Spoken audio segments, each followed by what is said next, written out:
Buenos días, 7:49 AM de la mañana. República Bolivariana de Venezuela, 18 de marzo del 2026, en su día 77 de este calendario gregoriano, año no bisiesto. Estamos en el jubileo franciscano por Papa León XIV. Franciscanos por San Francisco de Asís, en conmemoración de los 800 años de la muerte del monje italiano San Francisco de Asís. Un peluche oso de color verde que compré en el Tijerazo en Maracaibo hace años, y este mono marrón bien bonito que le regalaron a mi hija en el Liceo Pedro José Hernández. Ahorita mi hija me dijo a mí que si no me da vergüenza está sacándome fotos de la lesión que tengo aquí en la boca, un herpes labial, que para mí es raro porque yo no sufro de esas cosas, pero bueno, tuve que agarrar un libro en estos días de enfermedades infecciosas para repasar el tema, y ahora voy a agarrar este Harrison, color vino, 13ª edición, Principios de Medicina Interna, no sé cómo se dice esto, Eisenbacher, Brown, Wall, Wilson, Martín, Fauci y Kasper. Yo no fui buena estudiante de medicina. Entonces, dicen que uno tiene que estudiar todo el tiempo, ¿verdad? Los médicos tienen que estudiar todo el tiempo. Bueno, a mí me pasaron desgracias en la medicina. Entonces, mi papá no quería que yo estudiara medicina.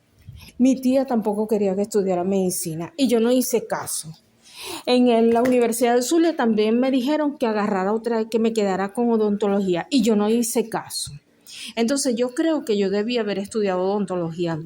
Estuviera millonaria, fuera millonaria si hubiese agarrado odontología. Claro, y ahora yo necesito odontólogos para que me arreglen los dientes a mí. El difunto presidente Hugo Rafael Chávez Frías dejó la misión sonrisa. ¿Quién es el que está sonriendo aquí? El monito. Bueno, voy a leer. Hoy es histórico, porque hoy se están cumpliendo no sé cuántos años, porque no saqué la cuenta. Ya va. 66 años, creo. Son 66. Ay, no sé cuánto. Ya más. 2026 menos 1960.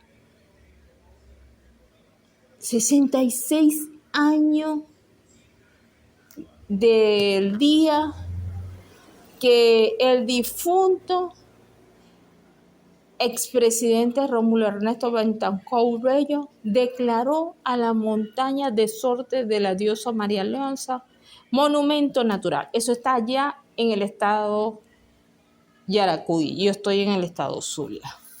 Yo lo leí acá, ¿ves? Es que yo me dediqué a escribir tantas cosas por internet, y eso fue colocarme la soga al cuello, porque a muchos les afectaron mis publicaciones, tanto que me hicieron una guerra arrechísima en las redes sociales por estar hablando mis cosas. Ahí ve tan bello José Gregorio cuando era un niño. Los miércoles de la novena de la Divina Misericordia, que va a ser el miércoles santo, se pide por los niños, pero todavía no estamos en miércoles santo. El papá de José Gregorio, la mamá y José Gregorio Hernández pequeño.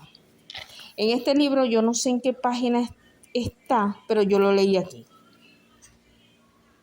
Yo no leí lo de la montaña de Sorte aquí. Eso lo escribieron en internet los del Ministerio del Poder Popular para el Transporte. Aquí yo lo que leí fue que el 18 de marzo de 1918, San Doctor José Gregorio Hernández Cisneros, el médico de los pobres en Venezuela, que defendió la creación de Dios como dice la Sagrada Biblia en Génesis,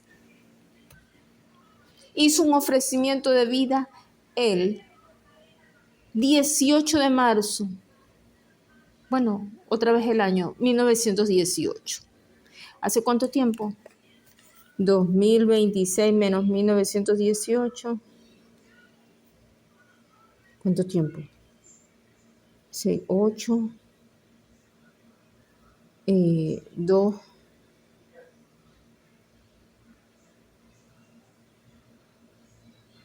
Y me quitan uno. Mi alma, ¿cuánto? 2026. 11 y me quito y... ¿Cómo es la cosa? Ay, Dios, Verónica. Las matemáticas, 2026. 8. 2. No tengo un bolígrafo en la mano. 1918. 11 me quita. Mi alma. ¿Cuánto tiempo? Ay, no sé. Ay, qué vergüenza. Vamos a ver. Un bolígrafo. Tengo que usar la matemática. Ve, José Gregorio, qué vergüenza. Y así hay gente que no se sabe ni siquiera el himno nacional. Hay gente que no sabe el abecedario. Vamos a ver, aquí. Si estamos en el 2026, menos 1918, ¿ves? 8.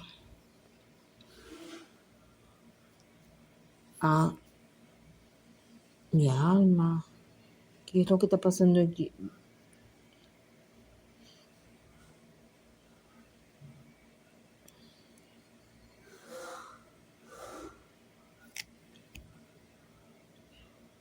No, ¿qué estoy haciendo mal aquí?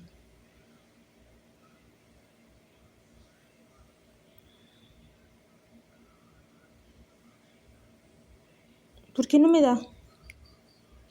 108. Verónica, por favor. 108 años. 8 y 8, 16. 2.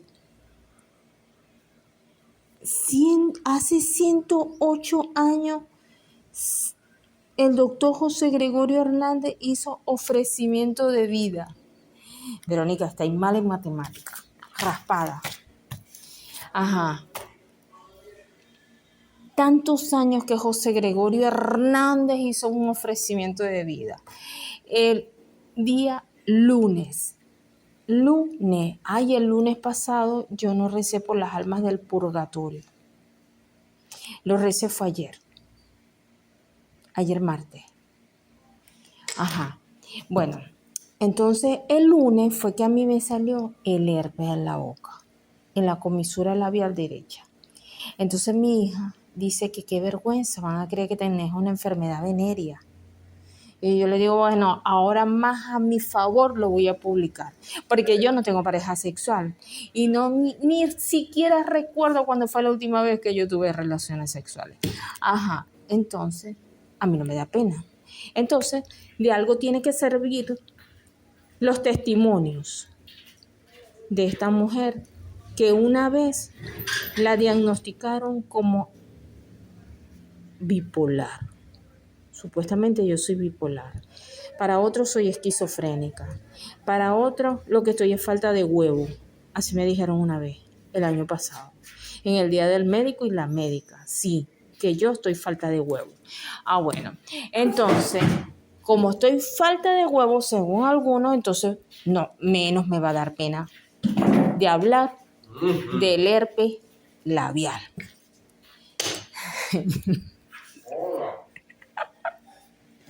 Entonces, historia clínica. Las historias clínicas deben ser privadas, no se deben divulgar. Y muchos médicos, médicas, enfermeros, enfermeras divulgan la historia clínica de un paciente. Eso debería ser castigado. porque los médicos hacen un juramento donde tienen que respetar al paciente y no estar divulgando las cosas privadas del paciente, a menos que un hombre o una mujer, un padre o una madre le den el permiso al médico. Y hay otras excepciones, por ejemplo, las enfermedades de denuncia obligatoria. Por ejemplo, lo del COVID-19. Eso era una enfermedad infecciosa que dicen que fue fabricada. Dicen que entre los componentes del COVID estaba el HIV, el SIDA. Entonces, yo no recibí ninguna vacuna por HIV. Digo, por el COVID es la vaina. Eso lo dijeron. Nicolás Maduro mandó a leer un libro de unos chinos, de un médico de Trujillo, y ahí yo leí que entre la composición del virus del COVID o de la infección del COVID, y que estaba fragmentos de la enfermedad de inmunodeficiencia adquirida. Bueno, yo lo que voy a decir es que yo no me puse ninguna vacuna contra el COVID y no me pasó nada, pero sí me dieron los síntomas, porque a mí no se me olvida que me dio dolor precordial y yo tomé aspirina. Bueno, ya llevo 11 minutos y se me pasó. Bueno, entonces,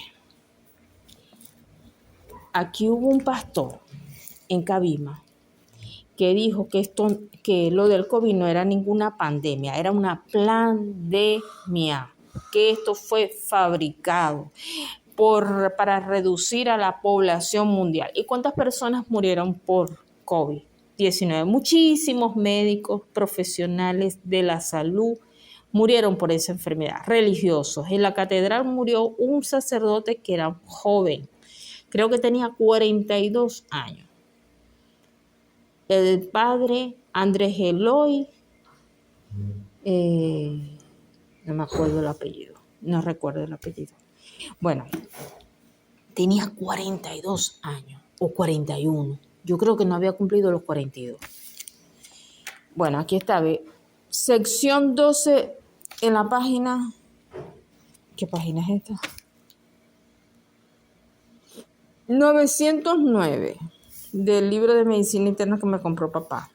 Capítulo 143. Herpes simple. Lawrence Corey, no sé si se pronuncia así. Definición. Los virus del herpes simple, el tipo 1 y el tipo 2, herpevirus hominis, producen diversas infecciones que afectan a las superficies mucocutáneas, al sistema nervioso central y ocasionalmente algunas vísceras. El advenimiento de una quimioterapia antiviral eficaz para las infecciones por VHS, virus del herpes simple, ha hecho que el diagnóstico rápido de estos síndromes tenga importancia clínica.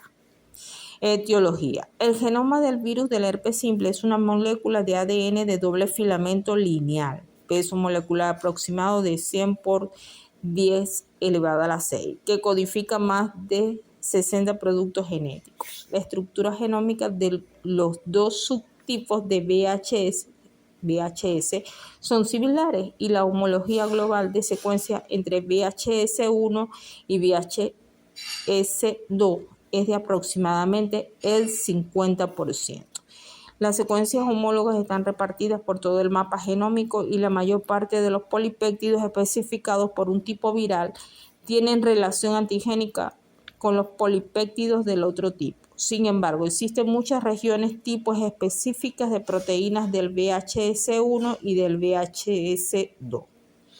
Y muchas de ellas parecen importantes en la inmunidad del huésped. El análisis de restricción del ADN viral por endonucleasa puede utilizarse para diferenciar los dos subtipos y las cepas de cada subtipo. La variabilidad en la secuencia de nucleótidos que exhiben las cepas del VHS1 y VHS2 aislado en muestras clínicas es tal que los VHS aislados de dos individuos pueden diferenciarse por sus patrones de restricción enzimática, salvo que los agentes aislados procedan de fuentes epidemiológicamente afines, como entre compañeros sexuales, pareja, madre-hijo o brotes epidémicos de origen común. El genoma viral está envuelto por una cápsula proteínica de forma icosaédrica regular, cápside, formada por 162 caxómeros. La envoltura externa del virus es una membrana que contiene lípidos, cubierta, que deriva de la membrana celular modificada y que se adquiere conforme la cápside, conteniendo ADN.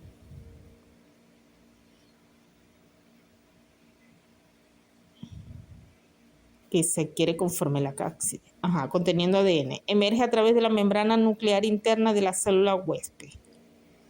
Entre la cápside y la doble capa lipídica de la cubierta se halla el tegumento, formado por varias proteínas virales cuyas propiedades y funciones se ignoran en gran parte. Los primeros pasos de la replicación comprenden la fijación, la fusión de la cubierta viral a una membrana celular para liberar a la nucleocápside dentro del citoplasma de la célula y el desamblaje de la nucleocápside para liberar el ADN viral. La replicación del VHS está muy regulada. Tras la fusión de la cápsula del virión con las membranas de la célula huésped se liberan dos proteínas del virión VHS. El VHS interrumpe la síntesis de proteínas del huésped y el alfa-TIF, un producto de los genes gamma, conecta la transcripción de los genes alfa inmediatamente antes. La presencia de los productos de los genes alfa es necesaria para la síntesis de los posteriores grupos polipeptídicos, los péptidos beta, muchos de los cuales son proteínas y enzimas reguladoras necesarias para la replicación del ADN. La mayor parte de los fármacos antivirales interrumpen la producción de proteína beta, como ocurre con la enzima polimerasa del ADN viral. La tercera clase de genes del VHS, llamados gamma, necesitan que haya replicación del ADN para su expresión. La mayor parte de las proteínas estructurales especificadas por el virus son proteínas gamma. Tras la replicación del genoma viral y la síntesis de proteínas estructurales, las nucleocápsides se ensamblan en el núcleo de la célula. La cubierta aparece cuando las nucleocápsides emergen desde la membrana nuclear interna hacia el espacio perinuclear. En algunas células, la replicación viral dentro del núcleo forma dos tipos de cuerpos de inclusión. Los cuerpos de tipo A, basófilos, Feulgen positivos que contienen ADN viral, y un cuerpo de inclusión eosinófilo que está desprovisto de ácido nucleico o de proteínas virales y representa una cicatriz de la infección viral. Después, los viriones son transportados siguiendo el retículo endoplásmico y el aparato de Golgi hasta la superficie celular. La infección de algunas neuronas por el VHS no provoca la muerte celular. En su lugar, los genomas virales permanecen en la célula en un estado reprimido, compatible con la supervivencia y el mantenimiento de las actividades normales de la célula, proceso denominado latencia. Posteriormente, el genoma viral puede activarse ocasionando la replicación y en algunos casos la reaparición de lesiones herpéticas, proceso llamado reactivación. Aunque rara vez se aíslan virus contagiosos en los ganglios sensitivos o autonómicos del sistema nervioso de cadáveres, la conservación y desarrollo de células nerviosas en cultivos de tejidos da lugar a la formación de viriones contagiosos, un proceso conocido como explante, y en infección optativa subsiguiente de las células susceptibles, proceso llamado cocultivo. La replicación del virus se descubrió por vez primera en neuronas durante la reactivación in vitro, sugiriendo que las neuronas albergan al virus latente in vivo. Posteriormente se ha encontrado ADN viral en el tejido nervioso cuando el virus contagioso no puede ser aislado. El ADN del VIH extraído del tejido nervioso con infección latente difiere del ADN del VHS que está replicándose activamente dentro de las células.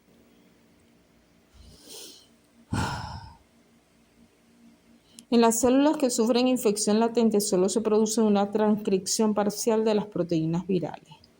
En el núcleo de las neuronas con infección latente se descubren en abundancia 2 copias del ARN que coinciden en su producto genético inmediatamente próximo alfa, llamado ICP-O. Estas copias del ADN codifican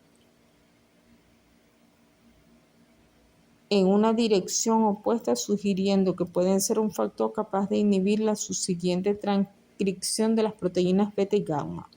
Se han obtenido mutantes de esta región por delección. Como estos virus pueden volverse latentes, es menor la eficacia de su reactivación posterior, lo que sugiere que las copias puestas pueden desempeñar un papel en el mantenimiento y no en la consecución de la latencia. Cuando se conozcan los mecanismos moleculares de la latencia, se podrán obtener nuevos tratamientos que impidan la reactivación del VHS. ¿Ves? Llevo 20 minutos hablando y voy a ver de qué año es este libro, porque ve todo lo que dice. Ya va. ¿De qué año serán estos libros?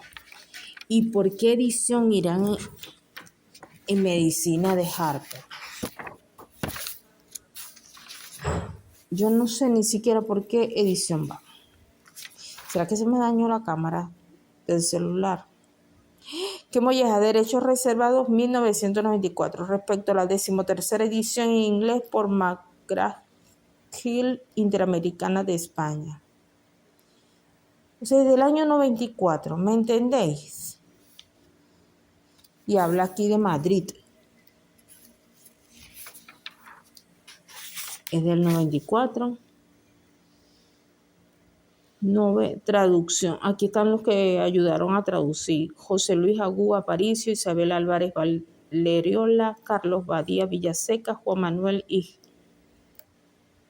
Igeaznar, José María Ladero Quesada, doctora Elena Larraz Mora, doctor Pedro López Onega, doctora Mercedes Miranda Fontes, doctor Ignacio Navacuez Benjou, doctor Juan Manuel Oñate Cuchet, doctor Pablo Sánchez Creos. Revisión: doctora María Jesús del Sol Jacuotot, doctor Ángel Hernando Saudán, doctor Pablo Amuguerza Peca.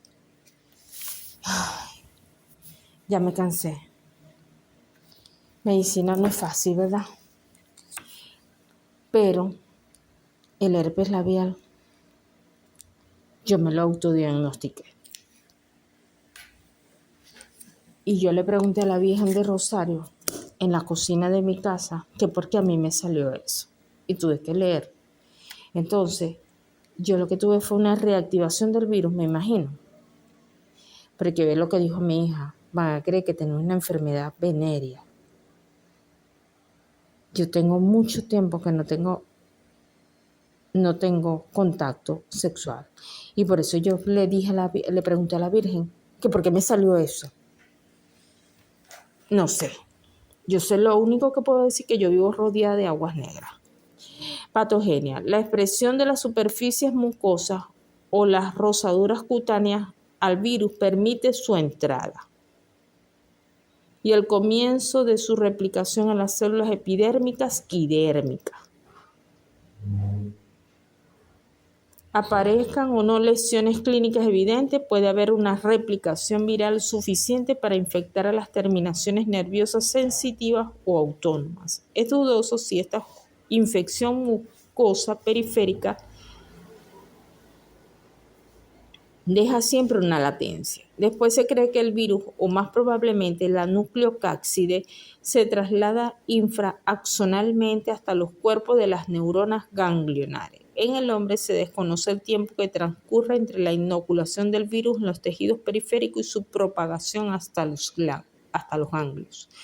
Durante la primera fase de la infección, la replicación viral se produce en los ganglios y el tejido nervioso vecino. Luego los virus se diseminan por otras superficies cutáneas mucosas gracias a la emigración centrífuga de viriones infecciosos a lo largo de los nervios sensitivos periféricos. Esta difusión del virus hasta la piel por los nervios sensitivos periféricos ayuda a comprender la gran superficie y alta frecuencia de nuevas lesiones alejadas del brote inicial de vesículas tan características de los enfermos con herpes genital o bucolabial primario, y el aislamiento del virus en el tejido nervioso alejado de las neuronas que inervan el lugar de inoculación. También puede haber diseminación por contigüidad de los virus inoculados localmente, permitiendo la extensión posterior de la enfermedad en las mucosas. Después de resuelta la infección primaria, ya no pueden aislarse virus contagiosos en los ganglios. Se desconocen los mecanismos que permiten que diversos estímulos ocasionen la reactivación de la infección por VHS. Acompañan a dicha reactivación la luz ultravioleta, la inmunosupresión y los traumatismos mucocutáneos o de los ganglios. Bueno, yo me la paso con el sol, tomando fotos. No sé si eso me haya reactivado. No sé. El análisis del ADN de cepas de VHS aisladas sucesivamente o procedentes de los numerosos ganglios infectados de un individuo cualquiera ha demostrado que los patrones de reducción por endonucleasa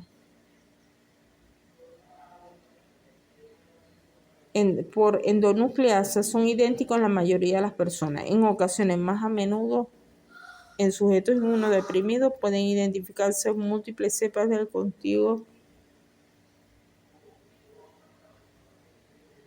múltiples cepas del mismo subtipo viral en la misma persona, sugiriendo que es posible la infección exógena por cepas diferentes de un mismo subtipo. Este libro cansa. Inmunidad. Las reacciones del huésped ante la infección influyen en la adquisición de la misma. Su gravedad, en la resistencia a la aparición y mantenimiento de la latencia y en la frecuencia de recidivas al VIH. Clínicamente son importantes tanto la inmunidad por anticuerpos como la mediada por células. Los enfermos inmunosuprimidos con defectos en la inmunidad celular sufren infecciones por VIH más graves y extensas que quienes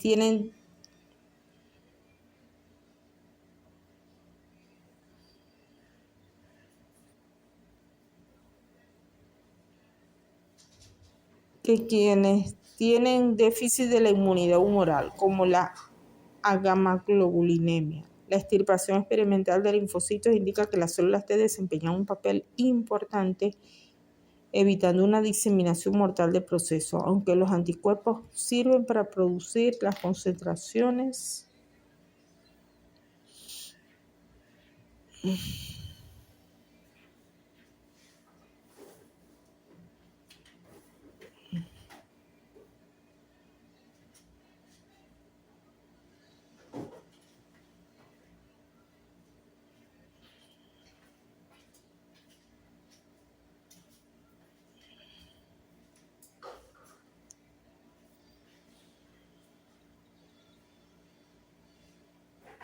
aunque los anticuerpos sirven para reducir las concentraciones de virus en el tejido nervioso. Algunos aspectos de la patogenia de la infección del huésped también pueden estar relacionados con la respuesta inmunitaria del huésped, por ejemplo, las opacidades del estroma que acompañan a la queratitis herpética recurrente.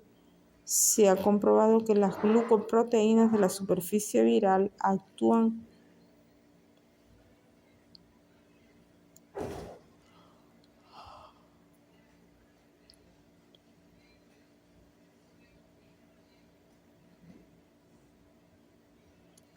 como antígenos y son reconocidos por los anticuerpos mediadores de neutralización y la citólisis mediada por mecanismos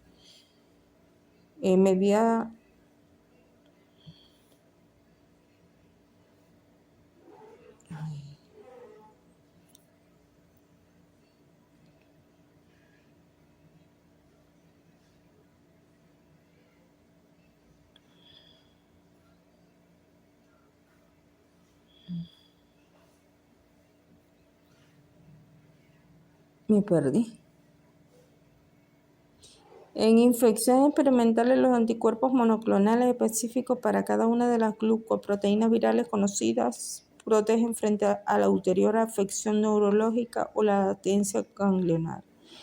Hay numerosas poblaciones celulares que desempeñan un papel en la defensa del huésped.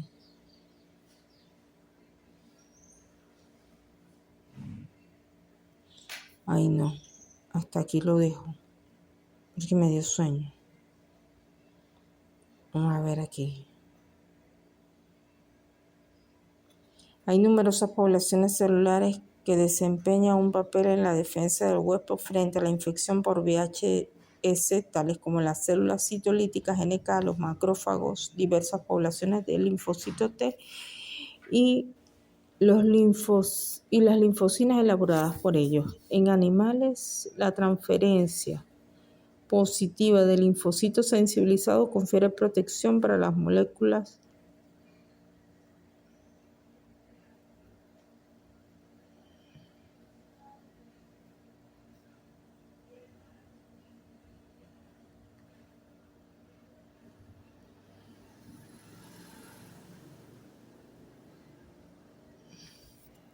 para que la protección sea máxima. Suele ser necesaria la activación de muchas subpoblaciones de linfocitos T, como las células T citotóxicas y las células T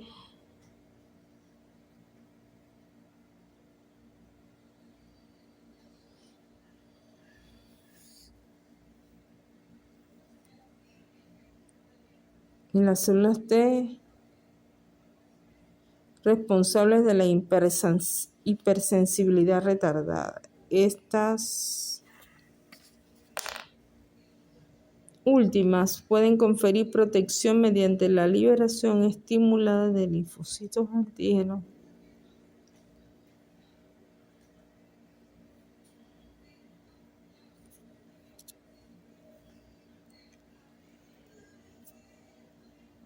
de linfocina, por ejemplo, interferones.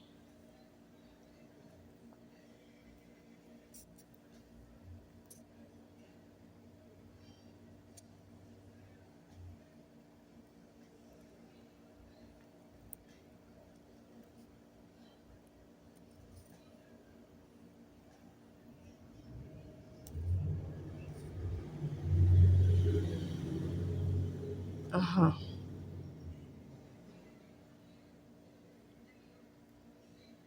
O pueden activar otras células efectoras inespecíficas. Epidemiología. Los estudios seroepidemiológicos han demostrado que las infecciones por VHS se observan en el mundo entero, debido a que gran parte de la respuesta inmunitaria humoral contra el VHS se efectúa sobre determinantes antigénicos comunes. Es difícil identificar anticuerpos para el VHS en personas infectadas previamente por el VHS1 y a la inversa. Los análisis serológicos que usan preparados antigénicos del virus completo, como la fijación de complementos, la neutralización, el análisis de inmunofluorescencia indirecta, hemaglutinación pasiva, radioinmunoanálisis y análisis de inmunoabsorción por enzimas ELISA no permiten identificar fácilmente a las personas que han estado infectadas con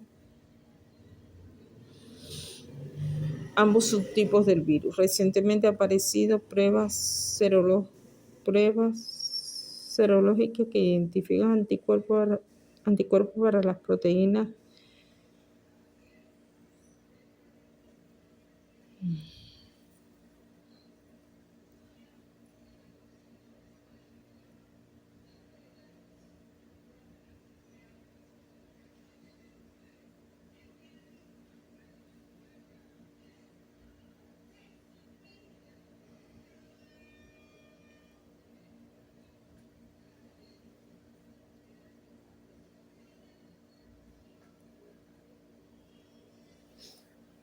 Ay, no.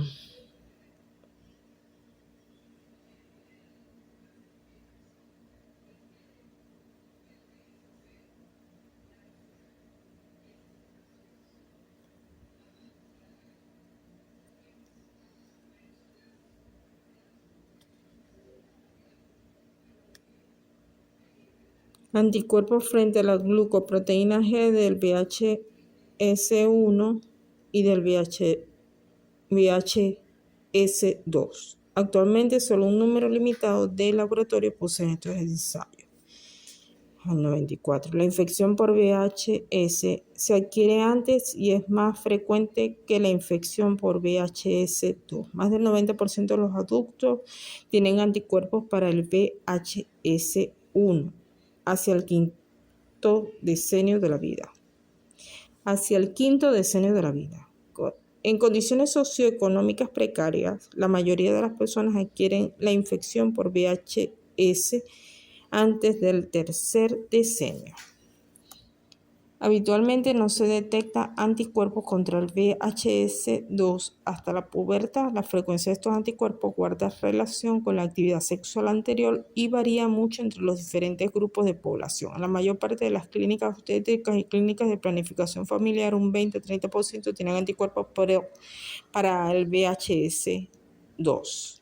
Aunque solo el 10% refiere a un antecedente de lesiones genitales. Nada menos que un 50% de los adultos heterosexuales que atienden clínicas de ETS tienen anticuerpos contra VHS2. En clínicas universitarias, la prevalencia de anticuerpos frente al VHS puede ser tan baja como de un 3 a 8%. En promedio, la frecuencia de anticuerpos es un 5% aproximadamente más alta en mujeres que en varones. El gran reservorio de portadores no identificados de VHS y la frecuente reactivación asintomática del virus desde la vía genital han favorecido la continua expansión del herpes genital por todo el mundo. Se ha demostrado que la infección por VHS es un factor de riesgo para la adquisición y transmisión del virus de inmunodeficiencia humana tipo 1. Las infecciones por VHS ocurren durante todo el año. El periodo de incubación oscila entre 1 a 26 días. Esto era lo que quería saber. De 1 a 26 días, promedio de 6 a 8 días.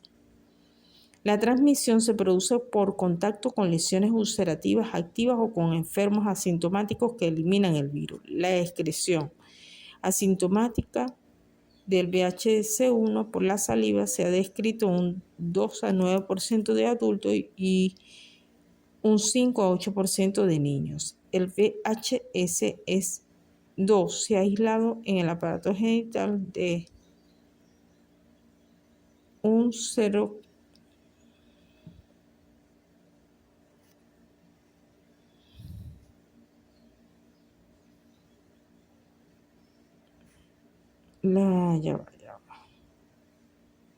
La excreción asintomática del VHS, del virus herpes simple, por la saliva se ha descrito un 2 a 9% de adultos y de un 5 a 8% de niños. El virus de herpes simple 2 se ha aislado en el aparato genital de un 0,3 a 6% de varones y 1,5 a 13% de las mujeres atendidas en clínicas de ETS. El título del virus de herpes simple en los cultivos de lesiones es de 10 a 1000 veces mayor que en la saliva o las secreciones genitales de personas asintomáticas eliminadoras. La capacidad de transmisión es mayor en los periodos sintomáticos de excreción viral que en los asintomáticos. Espectro clínico. El virus ha sido aislado en casi todas las localizaciones viscerales o mucocutáneas. Las manifestaciones clínicas y la evolución de la infección por VHS dependen del lugar anatómico de la infección, la edad y el estado inmunitario del huésped y del tipo antigénico del virus.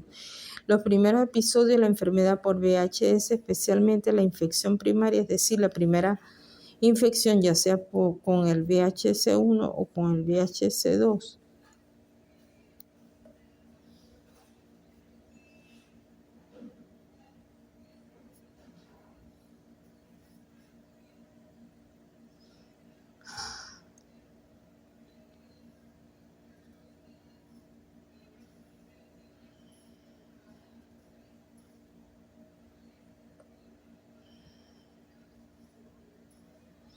signos y síntomas generales afectan zonas mucosas y no mucosas. Los síntomas duran más, el virus se aísla durante más tiempo en las lesiones, las complicaciones son más frecuentes que en los episodios recidivantes de la enfermedad. Los dos subtipos virales pueden originar infecciones genitales y bucofaciales.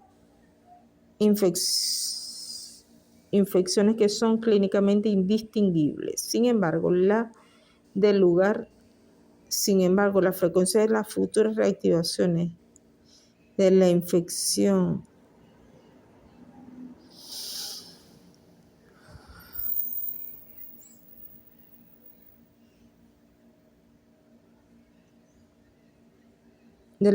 depende del lugar anatómico y del tipo de virus. La infección genital por VHS2 tiene doble probabilidad de reactivarse y puede recidivar 8 a 10 veces más que la infección genital por VHS1. Y a la inversa, las infecciones bucolabiales por VHS1 recidivan más frecuentemente que las infecciones bucolabiales por VHS2. Infecciones bucofaciales por VHS. Las manifestaciones clínicas más frecuentes del primer episodio de infecciones por VHS1 son la gingivoestomatitis y la faringitis, mientras que la manifestación clínica más frecuente de la reactivación de la infección por VHS es el herpes labial recidivante. La faringitis y la gingivoestomatitis suelen ser consecuencias de la infección primaria.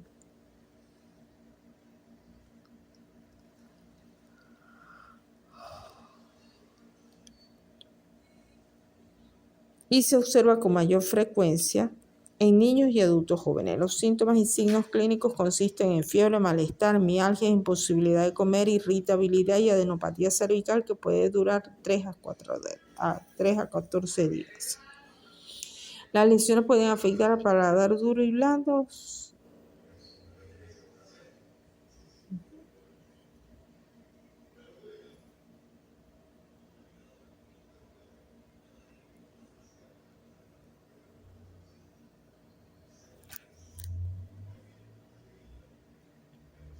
Dios mío, me atacó el sueño.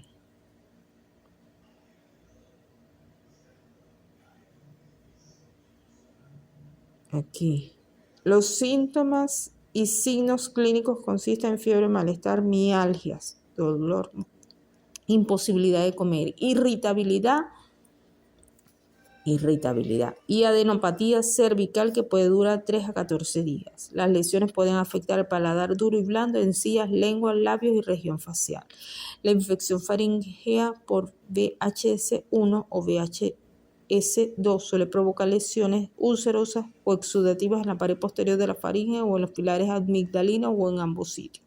Más tarde, en una tercera parte de los casos, pueden aparecer lesiones simultáneas en la lengua, mucosa bucal o encías. Son frecuentes la fiebre que dura 2 a 7 días y la adenopatía cervical. Puede ser difícil distinguir clínicamente la faringitis por VHS de la faringitis bacteriana y las infecciones por Mycoplasma pneumoniae y las causas no infecciosas de ulceraciones faríngeas. Como el síndrome de Stevens-Johnson, no hay ninguna prueba firme que sugiera que la reactivación de la infección bucolabial por VHS se acompaña de faringitis recidivante con síntomas.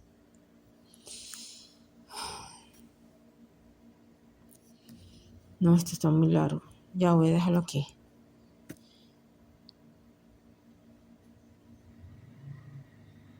Hasta aquí.